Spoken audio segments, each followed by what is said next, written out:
afternoon again to you all, especially those that have just joined us for this webinar on the state of South African fatherhood. My name is Garth Jaffet. I'm the CEO of Heartlines, the Center for Values Promotion, and I'll be your moderator for this afternoon. Heartlines, together with the Center for Excellence in Human Development at WITS and the National Research Foundation, are hosting a series of 4 webinars on men, masculinity, and fatherhood over the next 4 weeks. A special thank you to them for this very valuable partnership. Just to say that this webinar would not be possible without the very generous support from the funding of the Oak Foundation. Now, what's going to happen is that Heartlines and Sonke Gender Justice will kickstart part 1 of the series, which sets the context on the state of fatherhood in South Africa. Our first panelist, that's Wessel van der Berg, who is the Children's Rights and Positive Parenting Unit Manager at Sonke Gender Justice. Sonke works to create the change necessary for men, women, young people, and children to enjoy equitable, healthy, and happy relationships that contributes to the development of just and democratic societies. He's also the co-editor of the State of South Africa's Fathers Report. Then after Wessel, we're going to have Latasha Trieger-Steven. She is the research manager at Heartlines. She led the Heartlines Fathers Matter formative research, which was funded by the Oak Foundation, who are here with us this afternoon. And she will be presenting the findings from the formative research this afternoon. In terms of what Heartlines is, we create a research-based mass media campaigns and interventions that address key social issues. The Fathers Matter intervention seeks to promote the positive and active presence of men in the lives of children. Now I'm going to invite Wessel to start us off with his presentation. Thanks, Wessel. Thank you, Garth. It is a real privilege to be on this webinar with you, and I'd like to start off by firstly congratulating Heartlines on the fantastic work on Fathers Matter. I think it's about 4 or 5 years ago that we had the first conversation in the Cape Town International Airport, and it's truly magnificent to have seen how the project has grown in scope, and it feels like it's only just starting. I have to apologize for the background noise. If you're hearing a funny sound, it is because we are receiving a lot of rain in Cape Town, and the building management in my apartment is installing new gutters. So that's the funny whine in the background. I will try to not have it disturb us too much if I can. I wanted to highlight something that was mentioned in the promotional material about the webinar today, and there was a reference to expert opinion and experts speaking on fatherhood. While I may have regarded myself as an expert on fatherhood at some point, that changed very quickly when I became a parent. I thought I was an expert on fatherhood until I became a father. My 2 young children have really taught me the value of having an open mind and learning from them. So let me tell you what I'm going to speak about today. I am going to give an overview of the State of South Africa's Fathers Report from 2018. I will refer just to 3 content points from the report, talking about social fathers, about the importance to think about income and poverty as a factor in co-residence of men with children. And then I will make a brief reference to the benefits of father involvement in the first 1,000 days of a child's life. It is wonderful to see so many familiar names on the participant list, and following the theme of not being an expert, I really invite colleagues who have contributed to this field to maybe help us in the conversation It's great to see Dr. Makusha and Dr. Bania and Linda Richter, of course, and a few others on the call who know much more about these fields than I do. I will then also briefly mention the direction that we are going in for the State of South Africa's Fathers Report in 2021. So let's get into it. The State of South Africa's Fathers is inspired by the State of the World's Fathers Report, which has just seen its 3rd edition in 2019. This report is published by the Men Care Global Fatherhood Campaign, and it is a companion to the Global State of the World's Mothers Report and the State of the World's Children Report that UNICEF and Save the Children have produced. So I've put the URL on the slide, and if you just Google the State of the World's Fathers Report, you'll find plenty of links to our colleagues at Promundo and the Men Care Campaign who are producing the report. So the State of South Africa's Fathers Report was launched to be a facilitator of a broader narrative of fatherhood in South Africa. I was reflecting on the fantastic work that you are doing in Fathers Matter under Heartlines, and I think we share that vision to really deepen the narrative and to make it as sophisticated as we can. So I feel that the participation in or the collaboration between Heartlines and Sonke and the HSRC has already to some extent fulfilled this goal. Secondly, we would like the report to be an advocacy document that improves policies and programs that support fathers' involvement.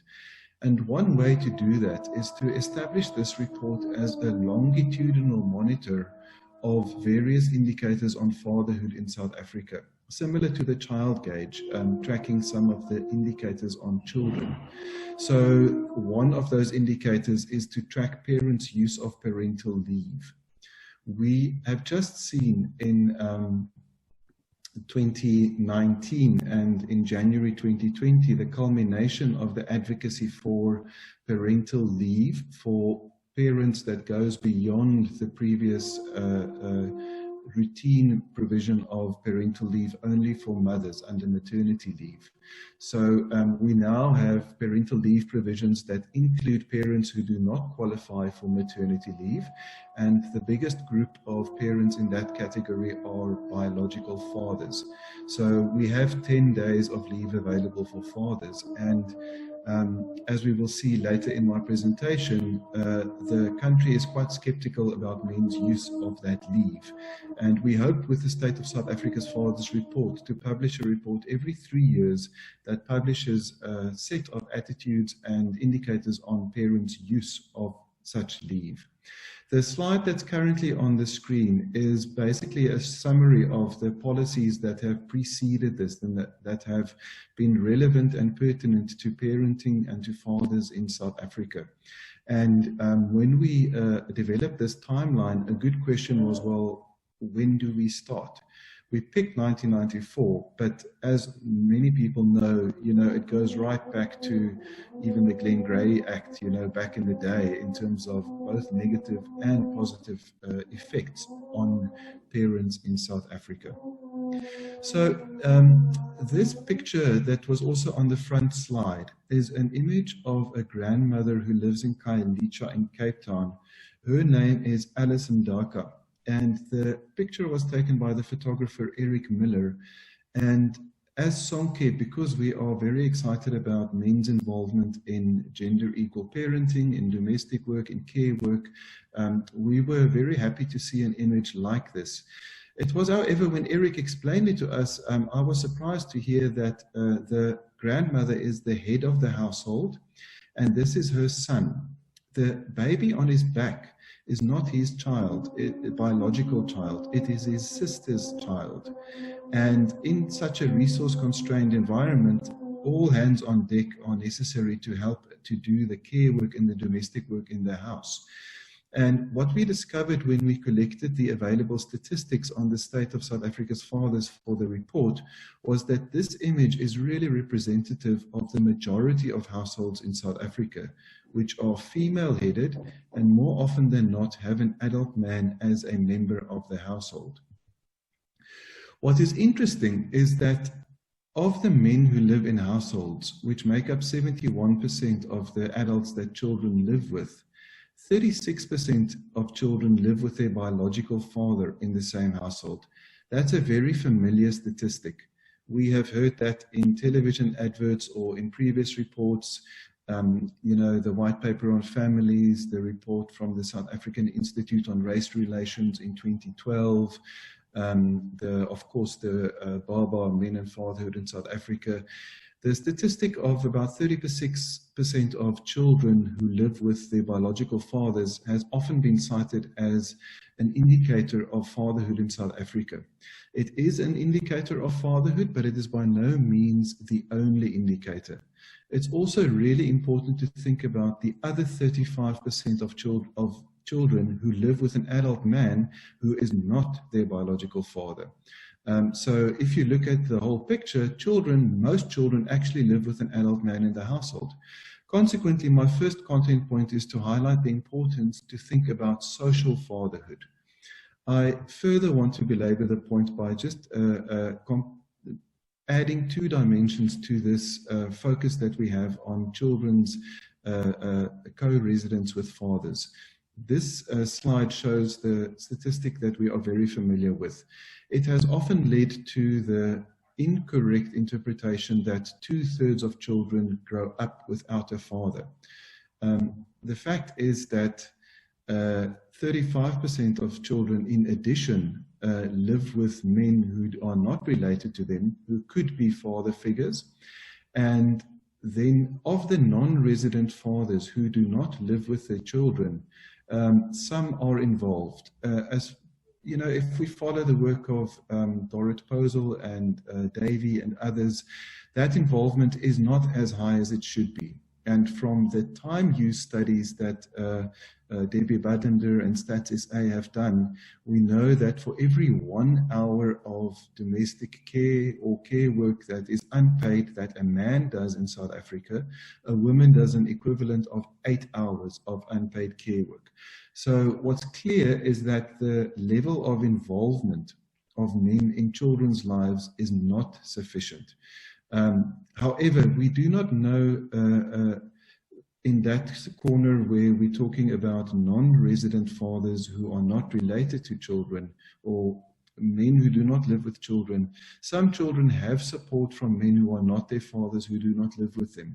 We don't know enough about that.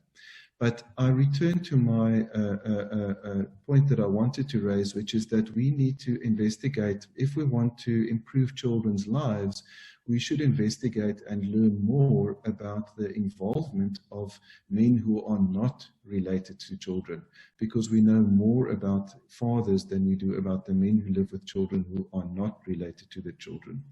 So hence I've highlighted that.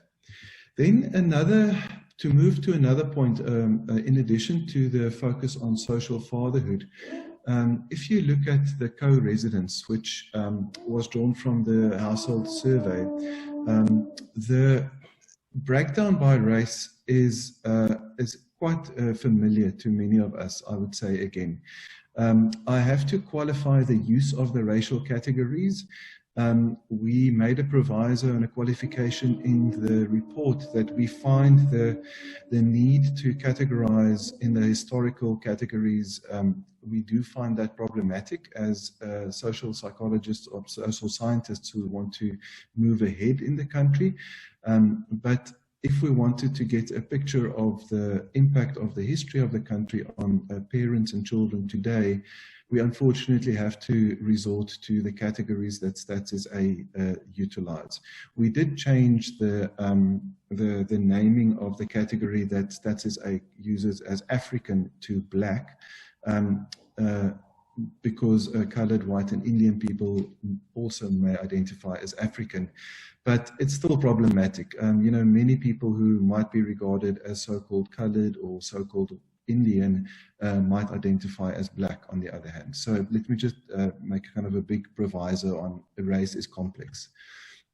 Nevertheless, if we look at the graph, we will see that for Black families, it's mostly in the Black families that children live with mothers only.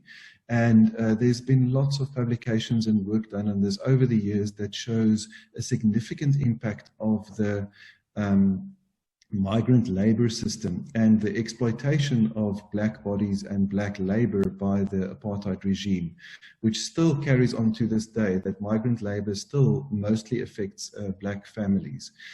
So it's not surprising that those families mostly have, it's mostly in Black families that children live with their mothers only.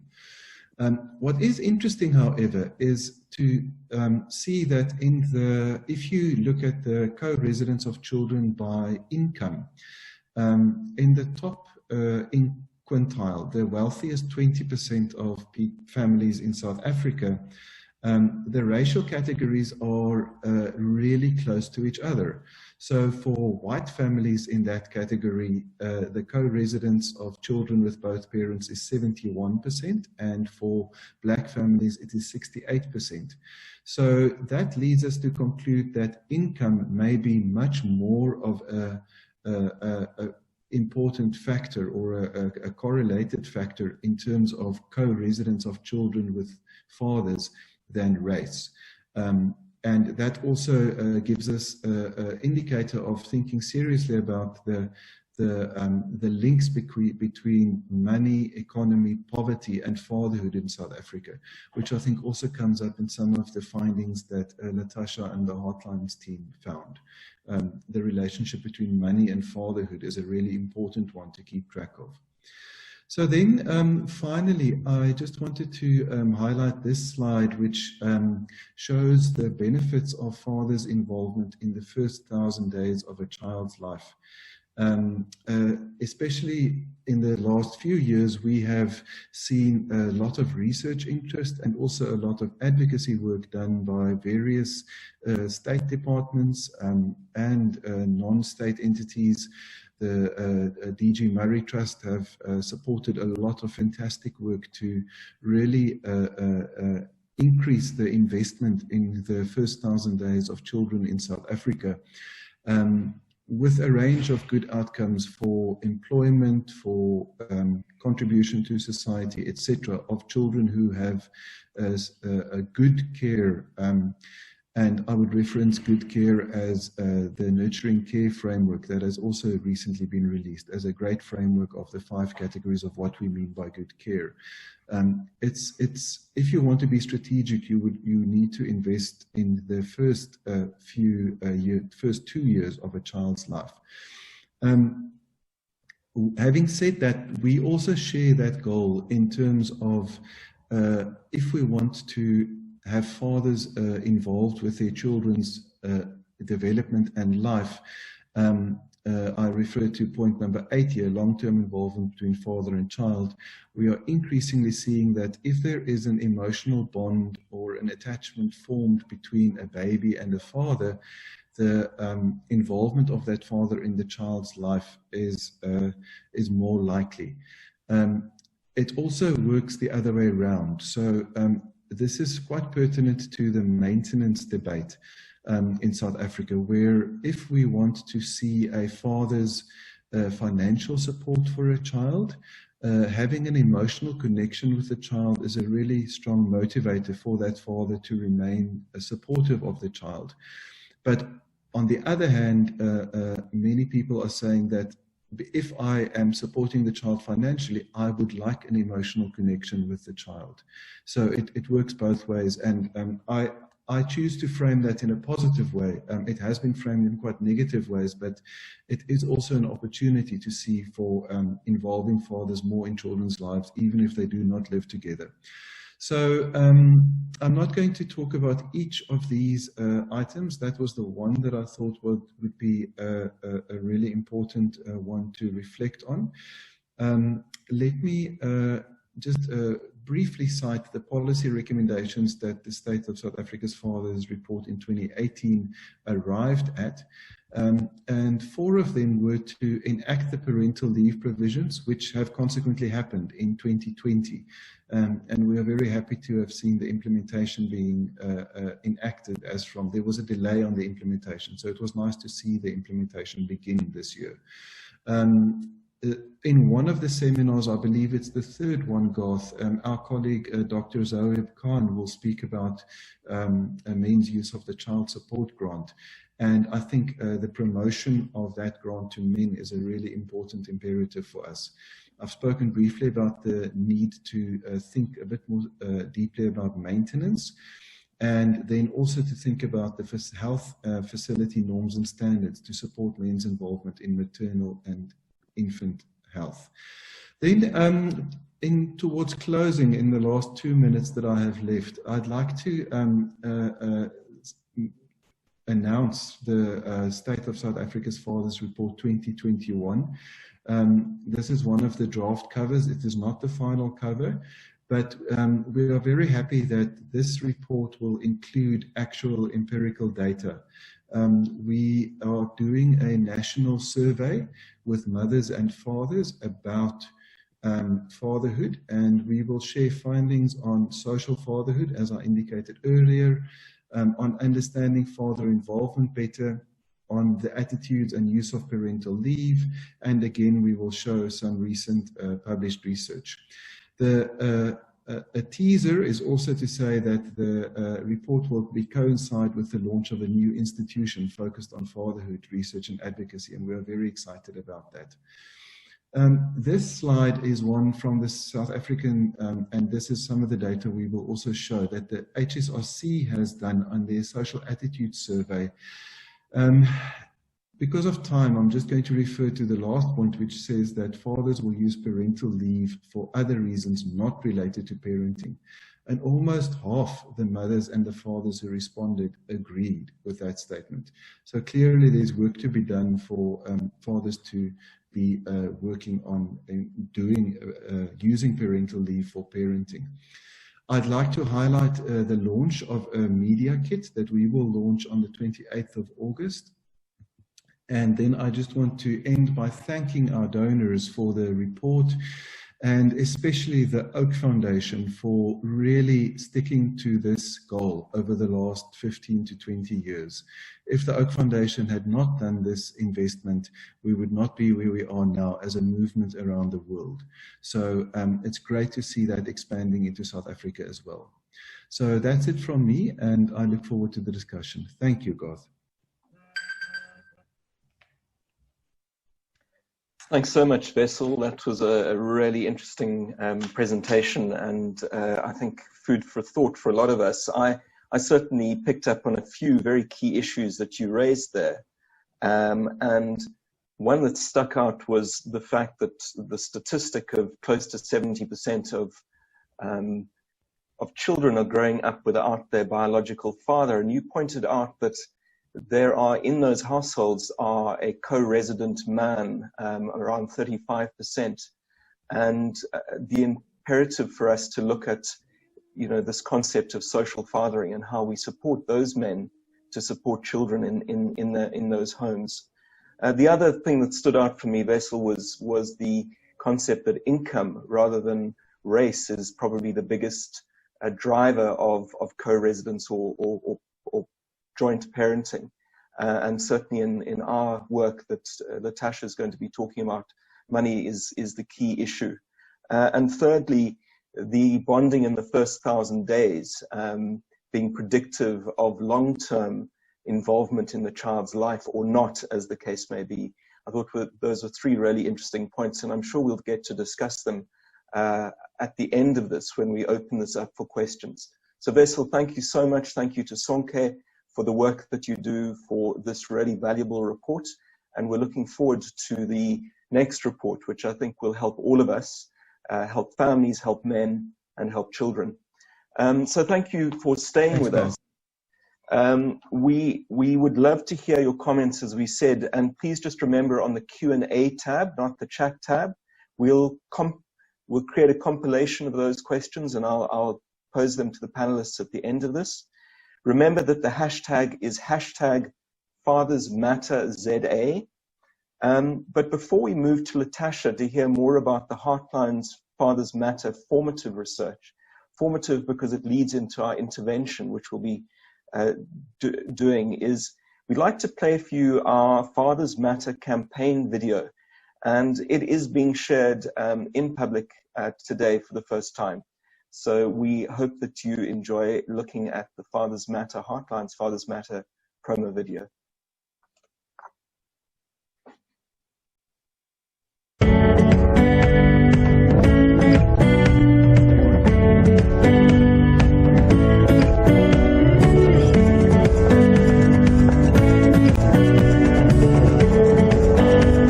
Becoming a father. Wow. My memories from that time are kind of just hazy bliss. An average African man does not go to the delivery ward. I must say it was an amazing moment for me. In fact, my son was not ready to come out until I came. Raising a child is not like easy as you see when you see it maybe on television and all that.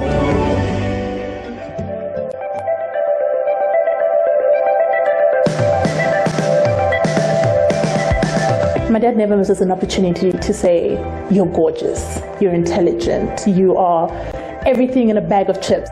Having my dad around was so important because he taught me what I'm worth from the perspective of a male. My heart was broken for the first time. I spoke to my dad about it, gave me advice. Fatherhood is less about doing, it's also a lot more about being. He has given me a lot of strength. My grandpa is very nice, and I love him, and he's in heaven. A lot of the qualities and values that are embedded in me today came from mom and my dad. So if I play the guitar, my dad actually plays the guitar. I like to play music with him. I'm a good footballer, or I think I am. We win against him. I'm scared of going alone at the shops. Daddy, don't leave me. He takes us to fun places. It's a great joy to be a grandparent. It's fighting on the bed, it's running around the house. When he's sleeping, I just bang him on the bum with a pillow. I try to change things. I want the best for my kids.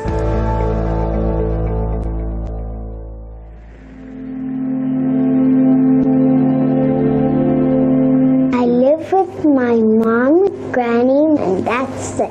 My father was not in the picture because when things ended between him and my mom, went and got married, so he had a whole family of his own.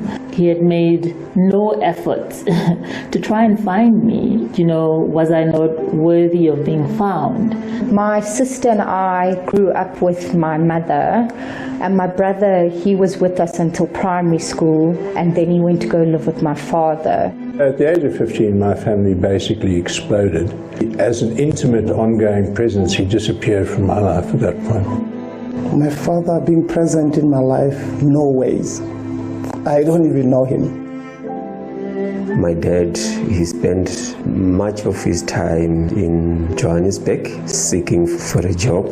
I was still young when he moved from Venda to Johannesburg. He struggled to get a job. Luckily enough, unlike some of our siblings, I was introduced to my father. He would come to the yard, say hello, and that was it.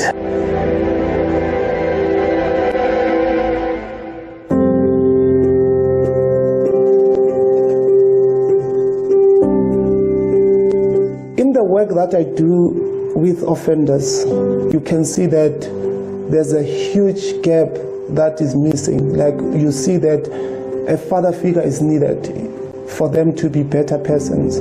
I don't remember much of my childhood, and I think it's mainly because my mum died when I was about 5 and a half. Yeah, I think I was 12 when my dad got remarried, and that's when things got really rocky.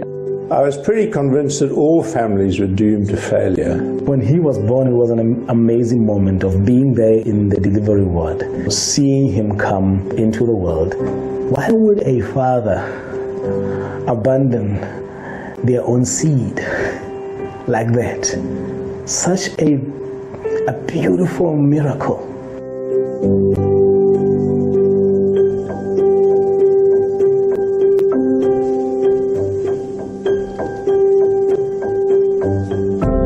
My mother was overseas for most of my childhood, so my dad basically became my primary caregiver. We had an awful 3-year period where my dad and I didn't speak to each other. The thing I learned about that is it's never too late to rebuild relationships that are damaged or broken. I'm still making peace now. I mean, I have a wonderful husband with 2 children, and I watch my daughter and how she is with her father, and that is part of making peace for me.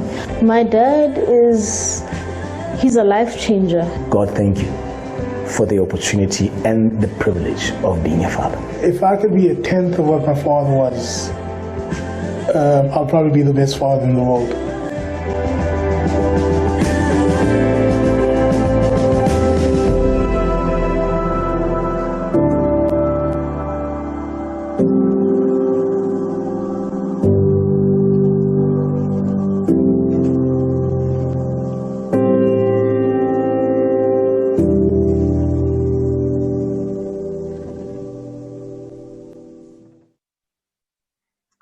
Well, I really hope that you enjoyed that video. It is the first of a series of videos that Heartlines will be producing as part of our intervention. And that is sort of part of our DNA as a storytelling organization, which we believe is the key to change. So watch out for those in the coming weeks. I'd now like to hand over to Latasha to take you through the Heartlines Fathers Matter formative research. Latasha, over to you.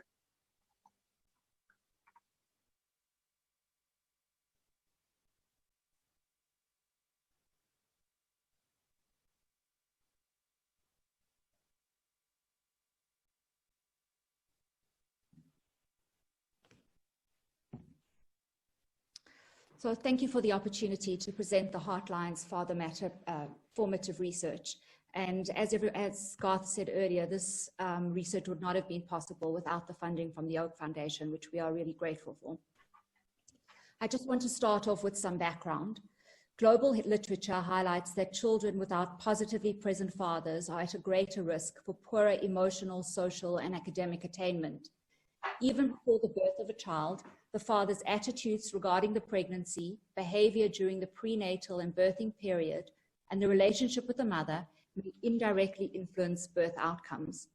In early childhood, studies show that school-aged children with good relationships with their fathers were less likely to experience depression, to exhibit disruptive behaviors, or to lie. Overall, children with actively present fathers or father figures were far more likely to exhibit positive social behaviors, succeed in school, and attain employment and success later in life. Outcomes of children with absent fathers were much poorer, such as being more likely to end up in poverty or drop out of school, become addicted to drugs, have a child out of wedlock, or end up in prison. It's important to highlight that these are merely risk factors, and growing up without a father, it's not as if these children are destined to have these outcomes. In South Africa, the nuclear family is not the norm. The majority of children grow up in single-headed households, as it displayed by Vessel earlier in the earlier presentation, and children predominantly live with their biological mothers and in many cases with grandmothers. Many children are born out of wedlock, and when we look at birth certificates, we see that there is lack of paternal details. Fathers and mothers are also often living with partners who are not biologically related to the child themselves. HIV has played a huge role in family structures and has resulted in a number of single-headed families. Gender-based violence and unemployment are 2 rising epidemics in the South African environment and are widespread and common in many households. We know that unemployment is growing, and it is a reality for many South Africans. In South Africa, the historical context of apartheid has damaged the structure of family life. Without the ability to own land and live close to their low-paying jobs, many African men were subjected to the migrant labor system. This took them away from their families for months or years at a time. This is still the case for many South African men who are forced to leave more rural areas and seek employment in the cities. Geographically disrupted families are still the norm for many South Africans. With this as a backdrop, the Heartlines Fathers Matter formative research set out to answer 4 key questions: to describe and gain insight into what fathering and being fathered looks like, to determine the attitudes, beliefs, and practices around fatherhoods, to identify and understand barriers and enablers to father participation, to understand the impact of father absent and presence. We undertook a qualitative research methodology that consisted of focus groups, key informant interviews, and case studies. The focus groups were conducted in 4 provinces: Mpumalanga, the Eastern Cape, KwaZulu-Natal, and Gauteng. All focus group participants were over the age of 18 and consisted of both males and females. The focus groups and the qualitative interviews were grounded in the programmatic theory that sought to solicit personal experiences from the participants to gain insight and understanding into the context, attitudes, beliefs, behaviors, and practices.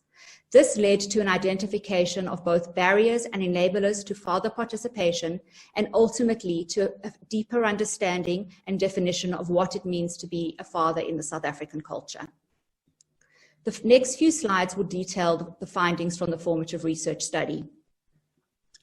The research study identified 4 types of biological fathers.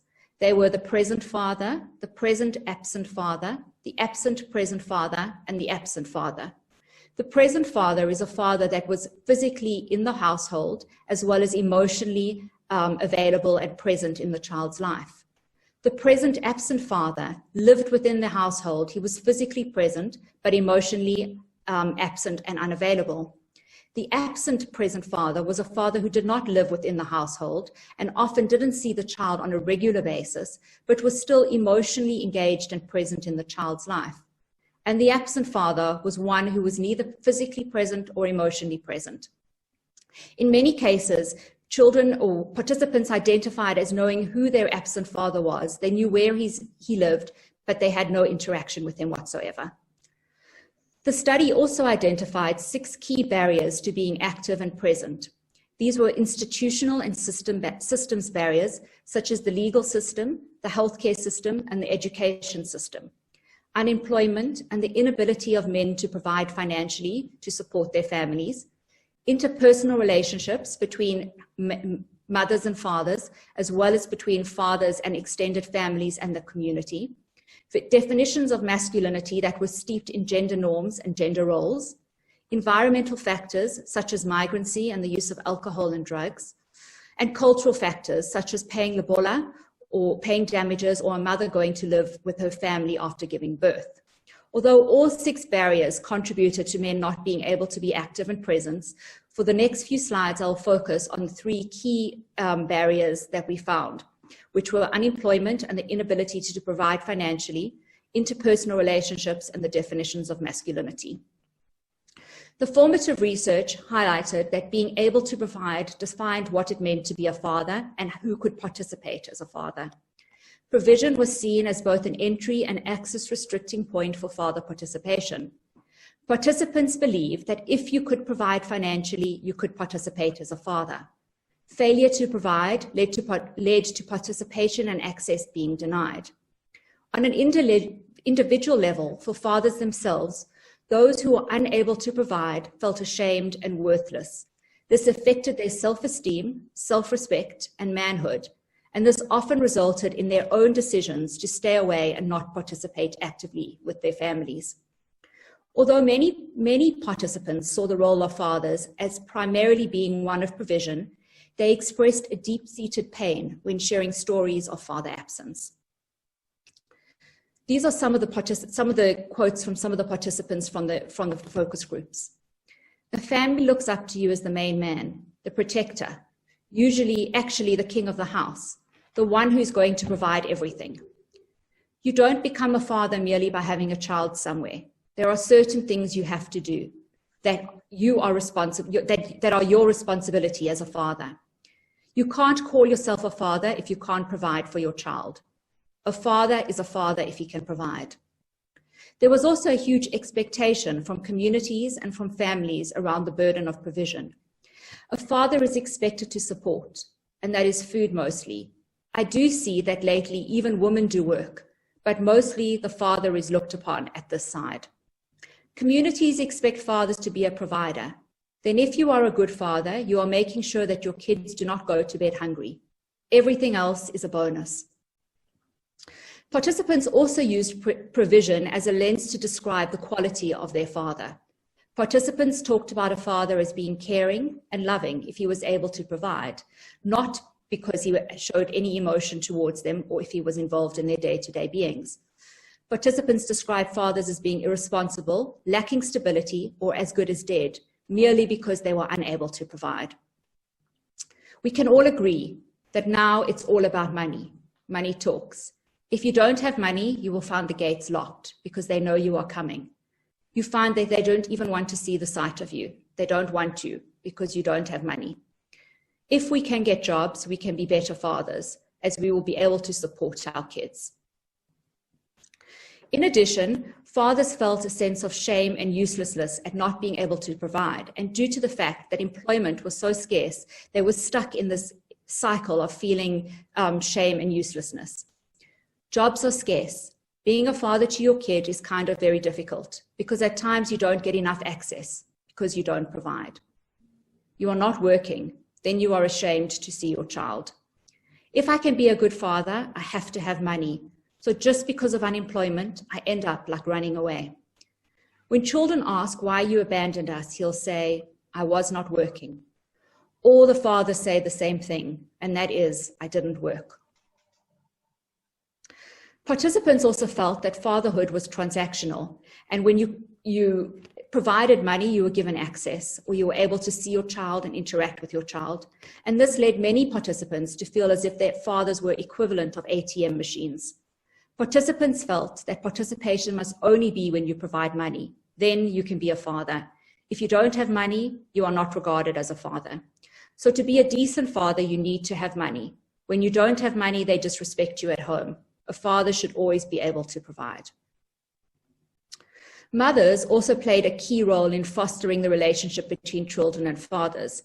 In many cases, mothers prevented fathers from fathering, particularly when the father was unable to provide, when the relationship between the mother and the father was poor, and when the father had moved on and had a new wife or a new partner. Conflict within the home was often linked to money, and mothers were seen as belittling fathers who were unable to provide.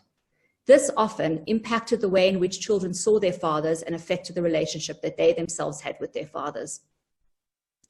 Mothers, as well as their extended families, often acted as gatekeepers to the relationship. And time again, we heard the following stories. Yeah, it's useless. Don't bother anymore. You end up thinking, what's the use of me continuing when they keep on shutting me out? So yeah, the family are some of the things that make some fathers not to be involved in the lives of their children. If you have broken up with the father of my child, then I want us to fight over the baby. Even when he says he wants his child, I refuse, and I deny him the child, and I create a rift between the father and the child. Most of the time, children live with the mothers. I have a 22-year-old son whom I last saw 8 years back. I try by all means. I even try to get close to their uncles. I'm in good terms with the uncles. I'm in good terms with the aunt. I'm in good terms with some of the elders, but the mother is the one that is pushing back. Expectations, beliefs, practices around being male are often socially constructed in South Africa. Gender roles define men in terms of being unemotional, unattached, and unaffectionate. In addition, gender norms allocate provision to fathers and caring and nurturing roles to mothers. Showing signs of affections towards children, as well as changing, feeding, and nurturing them, is just not something that is seen to be done by fathers. Many participants highlighted that if men were unable to provide, due to the way in which gender played out, there was often no other role for them to play with their children. When you start playing with your kids, culture will say, this one is not a man enough. He's busy with children. And at that time, you try to be around your kids. It has a way of suppressing you by making you feel inferior as a man in the community. I remember walking. I was carrying my son on my back, and he was sleeping. I walked past the taxi rank, and some women who were in the taxi were shocked to see that. The whole showing of emotion to your kids, a lot of them don't show that. They struggle with that because they think it's not something that is done. Participants also described a very complex relationship that involved gender-based violence and provision. And even though participants were aware that gender-based violence was wrong, the ability to provide for their children normalized gender-based violence and made it somewhat acceptable within the household. Hurling insults, beating, being sworn at. I don't know how many doors have been changed at my house.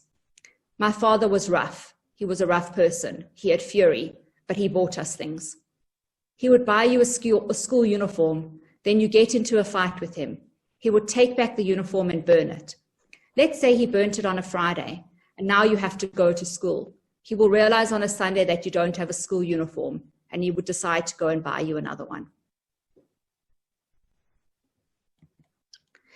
Many of the participants identified as something being missing in their lives because of the facts that their fathers were not around. It's a very sad life because your father was not there. For me, as someone who did not have a father, I would love the small things, like someone to say, I love you, those small things. Especially being a boy and your father is not by your side. You are going to make many mistakes in life. A father is supposed to guide you.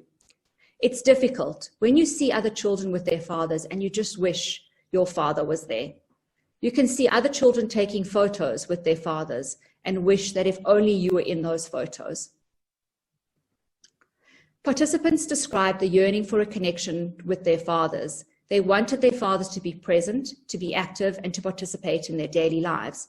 They highlighted a difference between being a dad and being a father. Anyone can be a dad, but to be a father, you need to have a relationship or a bond. Being a father is something different from being a dad, according to my understanding, because anyone can be a dad. You can do anything to impress your child, do anything, whatever you can, just to keep the child happy. But if there is no bond or that connection, it all becomes worthless or useless. Adulthood led to perspective and the realization that they needed more from their fathers than just provision. I feel like he owed me something. He was supposed to give me something, not things. That is a father's love. I don't want his money. I just wanted him around, and that is one of the things that he failed at doing. He should be there and play the role of being a father to his children, even when he is not working or even if he can't afford the maintenance of a child. Create time, even if it's 30 minutes to talk to children. Whether he is busy, he should give himself time. 30 minutes, 15 minutes, that would be enough. You can give me $1 million, but most of the things I need is the bond with you. Like I need you, not what you have. I need you when I'm in need of a motivator or when I need someone who will advise me. So I need you. Participants expressed a wish for fatherhood, and they highlighted that they wanted their fathers that could be role models and that they could learn from. A father should be a role model. He should be a good example. Whatever he does, he becomes a figure for the kids to copy. They wanted a father who set a good example. They wanted someone they could talk to, someone who was approachable, and they wanted homes and families based on love and respect. Love goes hand in glove with respect.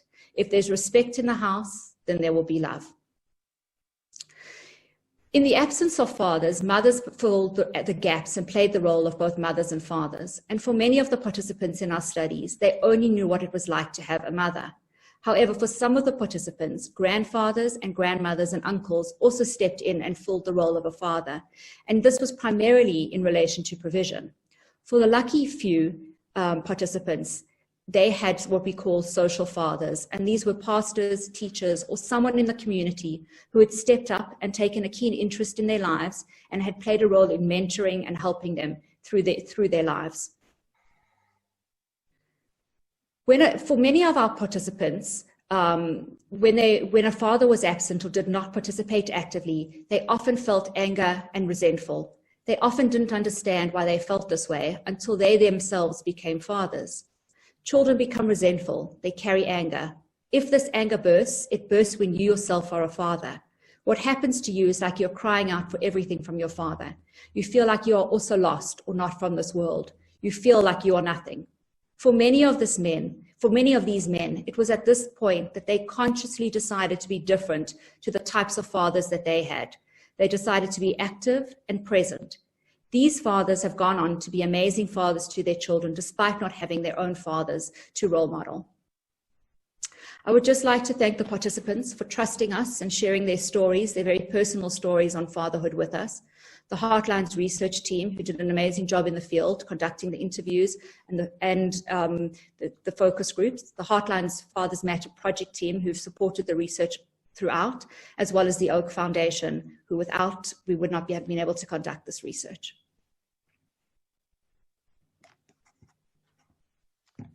Natasha, thank you so much for that really fascinating presentation, and I think it really complements the work that Sonke has done. A number of really fascinating things came out just as being part of this process for the last few years. One of the things that I think we all underestimate is the reasons why men are not present in the lives of children. The sort of standard thing of it's a deadbeat dad who's not interested. I think your research certainly shows that there's a whole bunch of barriers, economic, cultural, and others, that prevent a lot of men from being present. So that is one key thing. I think there's the connection between GBV and provision and fathers is a very topical one, that just simply being able to pay the bills gives men the right to abuse a woman in the household. And I think that obviously is another key issue that arose.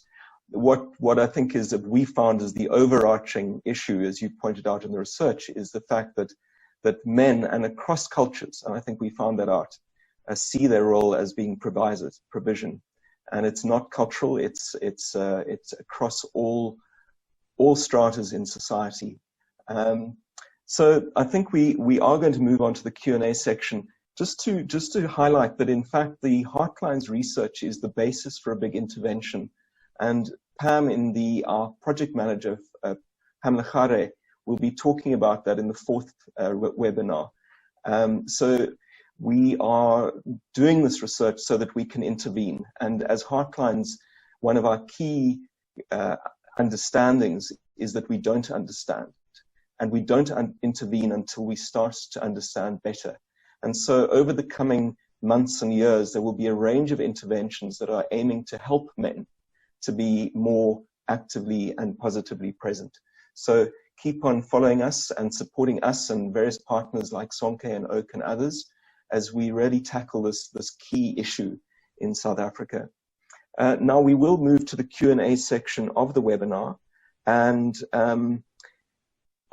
what I've done is that the team have picked up on a range of your questions, and I'm going to be posing them to our two panelists and would invite you to answer them.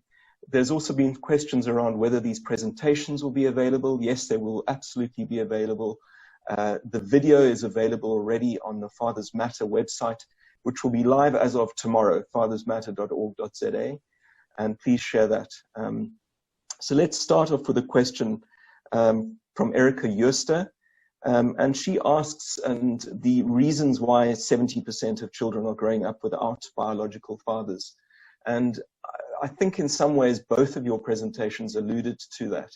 But Latasha, maybe you'd like to just take that first question. Sorry, Garth, I lost you for 2 seconds. I just said that Erica Jooster asks, what are the reasons why 70% of children are growing up without biological fathers? And I think you talked about a little bit about it at the beginning of your presentation, which combination of history, apartheid, other drivers, migrancy, and so on. But perhaps you'd just like to spend a few minutes just discussing that. Absolutely, and I think that the norm of the nuclear family is actually not really realistic in a country like South Africa because of the historical context where we come from, but also around the world we're finding that the nuclear family is not actually the norm. So there are a number of reasons why children don't grow up living in the same house of their fathers. There's the historical context, but there's also HIV and AIDS, where we have many families that are single-headed, many children that live with grandparents. There's still a history of migrancy in South Africa, with men being forced to go and find work in places where there's, you know, much more employment to where they live. There also seems to be, you know, many children are born out of wedlock. When we look at birth certificates, we see that over 62% don't even list the father's name. And this is for numerous reasons. So mothers and fathers are just not living in the same household. Thanks so much, Latasha. But just to say as well that both the State of South Africa's Fathers and the Heartlines research report is available online, both at Sonke and at Heartlines' website. The next question, perhaps you'd like to address this, Vessel, comes from Marifa Muchemwa, and I hope I pronounced your name right. And he asks, I would like to ask on the availability of data on men paying child maintenance in South Africa. I don't know whether you have you're able to address that, Vessel. Thanks so much, Garth. Garth, I would like to respond in two parts. The first part is I just want to maybe repeat something that I mentioned in my presentation about the idea of children growing up without fathers. We don't know how many children grow up without fathers. The 36% of children who live in the same households with their biological fathers, as Latasha pointed out in that very nice quadrant diagram, we don't know how many of them are living in the same household but are emotionally absent. On the other hand, in terms of non-resident fathers, we don't know how many non-resident fathers are involved, nor do we know how many non-biological fathers are involved in children. So I think those are the types of questions that we want to look at. You know, what we do know is that 64% of children don't live with their father, their biological father. My children are not biological children, and they are certainly growing up with a father, for example. So just that narrative of growing up with or without a father, you know, a slightly more specific use of language might be to refer to the co-residence. In terms of the question that the participant asked, could you just repeat that again, Garth? Yeah, it's about child maintenance. Is there any data? Yes, of course. So yeah. So no, you know, there's no. I mean, what we do know is, you know, so there's if you look on Facebook, there is a group called Child Maintenance Difficulties South Africa, who have got a membership of about 62,000 members on Facebook last time I engaged with them. So there are, if you refer to the work of Professor Grace Kuno, she's done fantastic work on looking at qualitatively at the experiences of fathers in the child maintenance system. To get a quantitative sense of fathers not paying maintenance would require an analysis of court records in detail, and that's simply just been too big a project to take on. We do know that it depends on who you ask. So if you ask fathers' rights groups, they might say that, you know, they would love to pay maintenance, but they are being there's a barrier put in place by mothers. If you asked many of the single female-headed households in the country, they might say, you know, the problem is much bigger than we think. So it's a very contentious issue. And I consequently, you know, I think it's really necessary to do some kind of research that gives us a quantitative sense. But at the moment, I haven't seen a representative study done. Thanks, Vessel. So in summary, it's complicated. Exactly. Nick has asked, and Latasha, maybe you can answer this. I've been made to understand that 90 to 99% of men in prison are there because of an absent father, or if present, a poor role model father figure in their lives while growing up. Do we know if these stats are accurate? And maybe you could just talk a little bit about, you know, men in prison or juveniles and people in prison? So just to say that we don't know in South Africa how many men in prison have grown up without a father or a father figure. So the research done on men in prisons and father involvement has been done in the US. It hasn't been done here. But we do know from that research that there is a correlation between men in prison and incarcerated and not growing up with a father. But we can't, again, say very much about the South African context because the research hasn't been done here. And I'm not really sure about the 99% either. It's not a figure that I recall offhand from the US research, but it is something we would need to look at. But from some studies, small, conversations had with men who are incarcerated, many did grow up without a positive male role model, but it's not something we can definitively give you a statistic for. Thanks, Latasha. I think the US figure was around 90%. And I remember in the video, Hosiami from Heartlines, who works in correctional services, made the comment that anecdotally, so many men that he comes across have come from father or men absent families. Then a question to you, Vessel, from Tabang Mokwena. He says, to Vessel, is New Foundation, Vessel mentioned, going to support legislation or perceptions in the legal system that leads to mothers having custody by default? So whether the bias towards giving women custody, is there any work that is being done on that, is what I'm understanding. Thanks so much, Garth. Just to reference, the institution that I mentioned that's going to be launched will be focused on research and advocacy. And certainly one of the advocacy spaces is the realm of supporting child custody, child maintenance matters. The direction that we think might be most constructive is to see how maintenance officers and the social workers who are working on family plans with families can collaborate, so that a family plan that is drawn up between parents when parents separate actually reflects a contribution by the both parents that goes beyond only the financial contribution. So in terms of, again, it's such a contentious issue because it's some cases there are certainly instances of fathers who have not been treated fairly, but on the other hand there are many cases where mothers have not been treated fairly, and it is really difficult to make a kind of a representative claim on who is being favored more than the other. As you would notice in any public conversation about fatherhood in South Africa, that topic often comes up. And we have learned over the years to refer to it on a case-by-case basis until we have better evidence. So yes, we do hope to work in that advocacy. Sonke already does that kind of work, but I wouldn't want to favor any party in the particular advocacy. Thanks for that. Anonymous has asked, are fathers being denied their roles because of the relationship with the mother having ended? And I think, Latasha, certainly in the Heartlines research, that was a big area of where the child becomes a pawn between father and mother.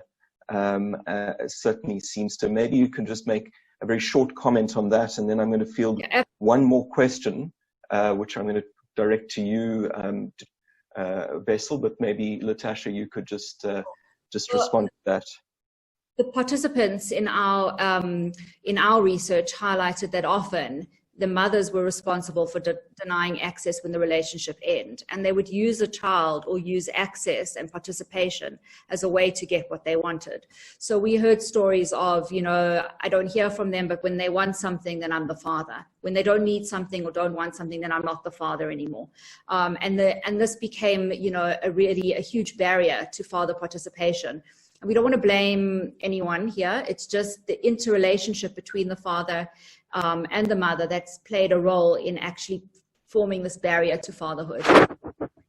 Thanks so much, Latasha. And then finally, Wessel, a question to you. Do you think that and this is from Brenda Goldblatt, do you think that the age that the man becomes a father determines his journey with his child? I think that's a really important question.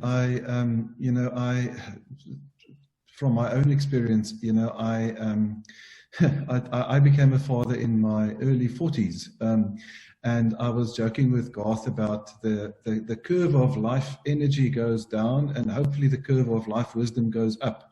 So which one do you want more of, energy or wisdom? I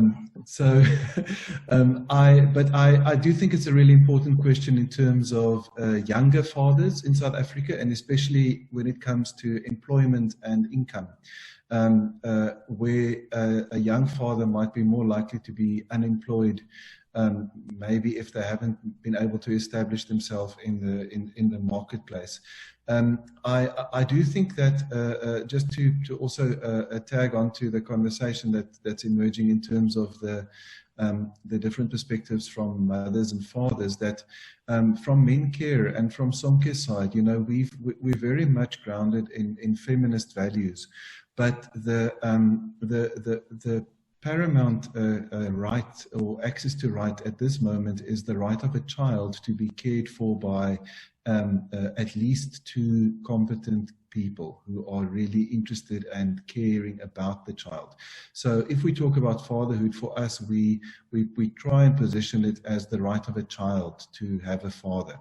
And to be fathered along with a mother, and that provides a way forward out of the potential dispute between mothers and fathers in terms of who has a greater right for access. But I think the research on teenage fathers is really important. The work by Charlene Swartz, Teenage Tata, is a great basis for that, and we will certainly engage in that in the next State of South Africa's Fathers Report in 2021. Wessel, thanks so much for that. I think in all the years that I've been involved in social change and issues, I've never come across an issue that cuts across and touches more people than this particular one. It certainly is. I think, when we ask people, is a mother important in the life of a child, they look at you like you're crazy. I think the evidence is so clear now that the presence of an active, positive presence of a man is really important as well to a child's development. And I think we're all exceptionally careful to make sure that we are not undermining the role of the extraordinary women out there that raise children single-handedly. And while we know that these are risk factors, that not having a man is a risk factor, it is not a sentence. And I think we're in the business of trying to deal with risk rather than making single mothers feel less than. We want to try and promote and get more men to be positively involved in the lives of their children. And so we're going to wrap up this webinar. I do hope that you have all found this as interesting as I have. And I'm just going to ask for a closing comment from our two panelists. And I thank you both very much for very insightful and very important contributions to this field. Perhaps I can start with you, Wessel.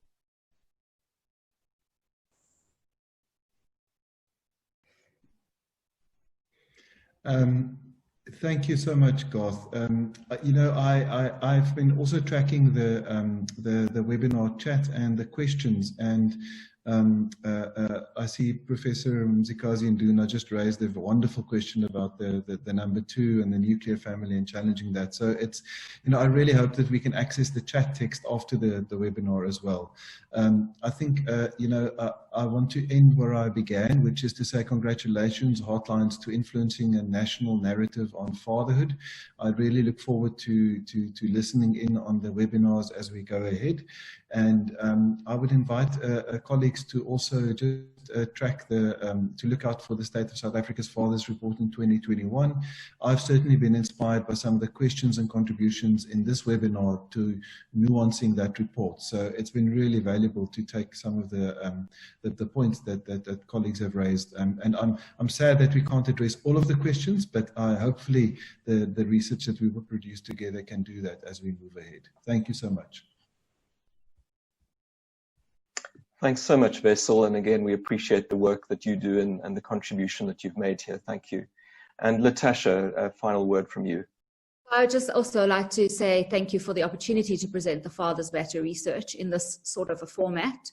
It's a first for us to present this way, and it's really been an amazing journey for Heartlines to see the way in which people have embraced the research and our findings, and again also monitoring some of the comments on the chat. And our full research report is available, but this is really what we like to call research for action. So please, this is not the end of the Heartlines process, but rather the beginning, as we link to our campaign Fathers Matter, and also the interventions that we develop going forward. Thanks so much to you, Latasha, and to Wessel. I'd also like to just pay tribute to the people behind the scenes who've made this possible. So Pamela Khare, who's the program manager at Heartlines for Fathers Matter, to Libu, who has done a lot of the moderation of getting things ready, to Andile, who's the technical whiz behind making sure things work. So thank you to all of you. Just to remember that this is a series of one of 4 webinars on men, masculinities, and fatherhoods over the next 4 weeks. So we're week 1 of 4. It's in partnership, as we said, with the National Research Foundation and the WITS Center for Excellence in Human Development. And next week, same time, we have Shane Norris from the Center for Excellence in Human Development at WITS, who will moderate Becoming Men, Overcoming Toxic Masculinities in South Africa. And the 2 panelists are both from WITS University, Malosi Langa and Mzikazi Mduna will be our 2 panelists for next week. This webinar is recorded, and a link will be made available for everyone who didn't attend. And just to remind you, please follow the hashtag FathersMatterZA. Join our Twitter chat from 7 p.m. tonight at HeartlinesZA. And if there are any other insights that you want to share, also tag at Sonke Together, at COEE Human, at NRF_news for further conversation. And we very much, as I say, would encourage you to access these reports and engage with us. And we will definitely be sharing all of these findings with you, and I look forward to embarking on this important journey with you. So thank you all, and have a good late afternoon and a fantastic evening. Thank you so much.